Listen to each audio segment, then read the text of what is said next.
আসসালামু আলাইকুম। কেমন আছেন বন্ধুরা? অবশ্যই বলবেন কমেন্টে। তো এই যে হচ্ছে দেখতে পাচ্ছেন আমাদের টুসুইরা, এদেরকে হচ্ছে আপনারা অনেকেই চেনেন। চিনবেন না কেন? একে নিয়ে হচ্ছে আমার সম্পূর্ণ হচ্ছে ভিডিও। তো এরা হচ্ছে আবার নতুন করে মিটিং করছে, আর এদের একটা বেবি হয়েছে। সেই বেবিটা তো আমি আপনাদেরকে ভিডিওতে এর আগে দেখাইছিলাম। তো এখন আমি চলে এসেছি আমার কবুতরগুলো খেতে। এই যে হচ্ছে আমার সমস্ত কবুতর খেতে ব্যস্ত, এবং টুসুইরা, ময়ূরপঙ্খী সবাই খেতে ব্যস্ত। দেখুন কি সুন্দর খাচ্ছে। আর ওখানে এক জোড়া দুটো কবুতর, সেই দুটো দেখতে অনেক সুন্দর একটা কালার। তো আমি আমার কবুতরগুলোকে হচ্ছে গম, ভুট্টা, সরষা, ধান এগুলো হচ্ছে মিক্স করে খেতে দিই। আর আমার কবুতরগুলো গ্রোথ মাশাআল্লাহ অনেক সুন্দর এবং অনেক ভালো, সুস্থ সবল কবুতর। চাইলে আপনারা এরকম খেতে দিতে পারেন। তো যারা যারা কবুতর প্রেমী, কবুতর লাভার, অবশ্যই কমেন্ট করে বলবেন। তো এগুলো হচ্ছে দেখুন, আমার সুন্দরী মাদিটা বেচারা একা হয়ে গেছে, কেননা তার যে নটটা ছিল তারা তো আপনারা জানেন যে তাকে সাপে মেরে দিয়েছে। ওই জন্য সে এখন জোড়া নেওয়ার জন্য পাগল। তো আমি কার সঙ্গে জোড়া দিব সেটা একদম বুঝে উঠতে পারছি না। সে বেচারা অত্যন্ত মানে পুরো ফর্মে চলে আসছে, একদম গরমে আছে। সে হচ্ছে অনেক ডাকাডাকি করছে এবং চারিদিকে খোঁজাখুঁজি করছে, কিন্তু সেরকম কোনো দেশি নরের সঙ্গে জোড়া নিতে চায় না। যেহেতু ফেন্সি কবুতর বেশিরভাগ সময় তারা ফেন্সিদের সঙ্গে জোড়া নেয়, আর দেশিদের সঙ্গে ব্যতিক্রম বশত জোড়া নেয়, না হলে সেরকম জোড়া নেয় না। তো আমার কবুতরগুলো মাশাআল্লাহ অনেক সুন্দর এবং শখ করে খাচ্ছে। তো অনেক ভাই হচ্ছে কবুতর পালনে আগ্রহী। আপনারাও চাইলে এরকম করতে পারেন, দু এক জোড়া ফেন্সি এবং দেশি দিয়ে কবুতর পালন শুরু করতে পারেন। যদি আপনারা সুন্দর করে মনের ভালোবাসা এবং ইচ্ছা শক্তিতে কবুতর পালন করেন, তারা দু এক জোড়া ফেন্সি এবং বেশিরভাগ দেশি।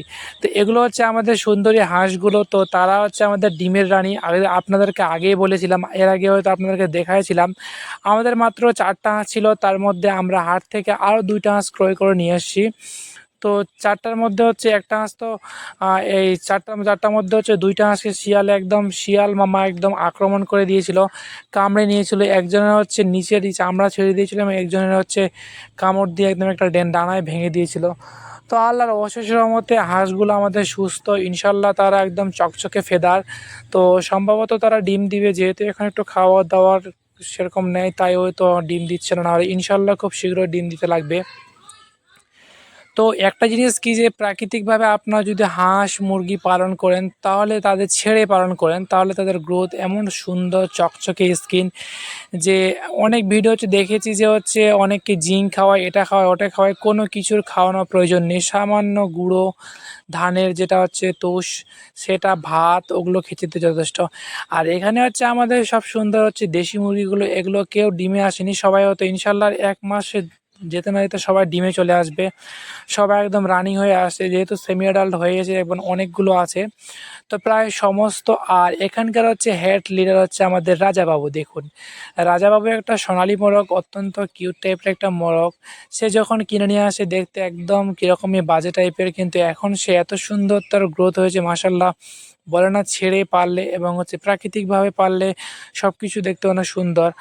আর আমরা যদি আটকে কোনো পশু পাখি পালন করি, তারা তাদের চাহিদা মতো কী শৈলে প্রয়োজন সেটা তারা সংগ্রহ করতে পারে না। কিন্তু কবুতর যদি আপনারা মুক্তভাবে, কবুতর বলেন, হাঁস বলেন, মুরগি বলেন, মুক্তভাবে আপনারা যদি পালন করেন, হয়তো অনেক ক্ষতির হয়তো সম্মুখীন হতে হয়, সাপ বেজিতে মেরে ফেলে, তবুও তাদের চেহারা কি সুন্দর, চকচকে স্কিন।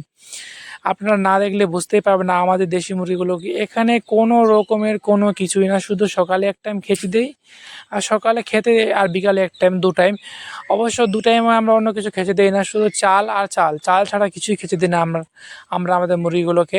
তো এখানে হচ্ছে আমাদের হাঁসগুলো দেখুন, তারা হাঁটতে পারছে না। আর একটা কথা কি, যে হাঁস মুরগির তুলনায় অনেক বেশি খায়, যা দিবেন সবগুলো খেয়ে ফেলবে। আর দেশি মুরগি মারপিট করবে। যদি আপনারা আবদ্ধ অবস্থায় পালেন, তাহলে মুরগিগুলোর লম উস্কো শুষ্কো এবং হচ্ছে লম উঠা, পালক নেই, কিন্তু ছেড়ে পারলে সেরকম কোনো ইয়ে নেই। আমাদের যতগুলো মুরগি দেখতে পাচ্ছেন, সবগুলো কি সুন্দর মাশাল্লাহ, অনেক সুন্দর চকচকে। হাঁসগুলো কিন্তু দূরে রেডি হয়ে আছে, আমি এখান থেকে যাওয়া মাত্রই তারা এসে খাওয়া শুরু করে দিবে। তো এই যে এই কালো মুরগিটা দেখতে পাচ্ছেন, ব্ল্যাক ডায়মন্ড, অনেক একটা সুন্দর, কি সুন্দর কিস কিস কালো, একদম চকচকে কালো। আর আমাদের হাঁসগুলো কি সুন্দর দাঁড়িয়ে আছে। সবাইকে আগে পেট ভর্তি করে খেতে দিয়েছি, না হলে এই মুহূর্তে খাওয়া দেওয়া অবস্থা না। এই যে দুটো মুরগি দেখতে পাচ্ছেন, অনেক কিউট দুটো কালার, কি সুন্দর ছাপ ছাপ কালার, এগুলো আমার খুব পছন্দের একটা।